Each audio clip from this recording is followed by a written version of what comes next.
বিরুদ্ধে রুখে দাঁড়াতে পারবে, তাহলে সেই অবস্থায় তাদের উপর জিহাদ করা ফরজ। যেমন আল্লাহ পাক রব্বুল আলামিন বলেন, উযিনা লিল্লাযিনা ইউকাতালুনা বিআন্নাহুম যুলিমু। তৃতীয়ত, যদি কোনো মুসলিম সম্প্রদায়ের অবস্থা এর চেয়ে আরো উন্নত হয়, যে মুসলমানরা কাফেরদের বিরুদ্ধে রুখে দাঁড়িয়ে তাদেরকে বাকরুদ্ধ করতে পারবে, তাদেরকে বিতাড়িত করতে পারবে, তাদেরকে পরাজিত করতে পারবে, তাহলে সেই অবস্থায় তাদের উপর জিহাদ করা ফরজ।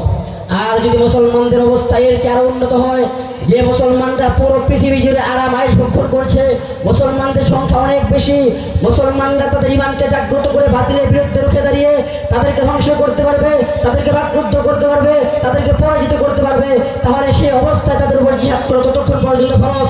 ওয়াকাতিলুহুম হাত্তা লা তাকুনা ফিতনাতু ওয়া ইয়াকুনা আদ-দীনু লিল্লাহ। যতক্ষণ না পৃথিবী থেকে ফিতনা ফাসাদ দূর হয় এবং পরিপূর্ণভাবে আল্লাহর বাস্তবায়ন হয়। মুহতারাম হাজিরিন, উপরোল্লেখিত জিহাদের বিধান থেকে সুস্পষ্টভাবে এটাই প্রতীয়মান হয় যে বর্তমান সময়ে মুসলমানদের উপর জিহাদ করা ফরজ। কারণ এখন পর্যন্ত এদেশ থেকে ফিতনা ফাসাদ দূর হয়নি, এখন পর্যন্ত এদেশে পরিপূর্ণভাবে আল্লাহর এই বাস্তবায়ন হয়নি। সুতরাং আর ঘরে বসে থাকার সময় নেই।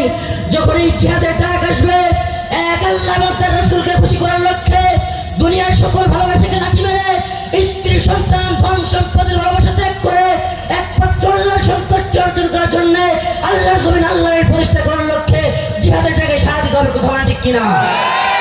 এ তো যদি আমাদেরকে রক্ত দিতে হয়,